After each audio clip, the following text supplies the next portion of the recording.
আমার এটা খুব খুশির কান্না। তুমি কথা বলো। বাসায় গিয়ে আগে নামাজ পড়বো, মেডিকেলে পরীক্ষা দিতে চাই। আমার এটা খুব খুশির কান্না। তুমি কথা বলো। কথা বলো। আপনার অনুভূতি জানতে চাই।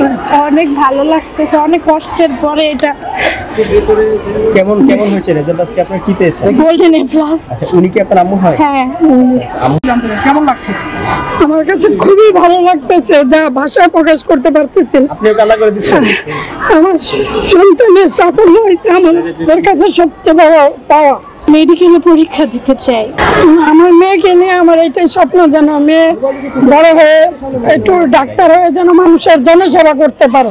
সেটাই আমার সবচেয়ে স্বপ্ন, যেন বড় হয়ে সে দেশের এবং দেশের কাজে লাগতে পারে। কালকে রাত থেকে গতকাল রাত কেমন কেটেছে? ঘুমাচ্ছিল কিনা? সারা রাত ঘুমাতে পারিনি টেনশনে। পরীক্ষার দিনগুলো কেমন ছিল?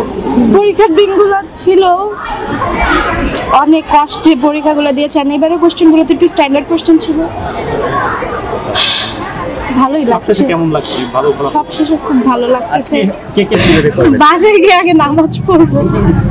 হ্যাঁ, বাসায় গিয়ে আগে নামাজ পড়বো। আচ্ছা, নামাজ পড়বেন? ছিল, আবার আজকেও, কালকে আগামীকাল আরেকটা রোজা রাখবে। সে গতকাল রোজা ছিল। রোজা ছিল? জি।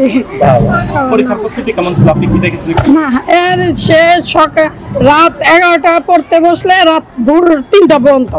3টার আগে তাকে আমরা ঘুমাইতে দেখিনি। আমরা গিয়ে আরো রাগারাগি করতাম, দেখো তুমি একটু ঘুমা, কারণ আম্মু আর একটু বাকি এরকম করতে করতে সে ওই রাত 3টা 4টা এই পর্যন্ত সে অনেক পরিশ্রম করছে।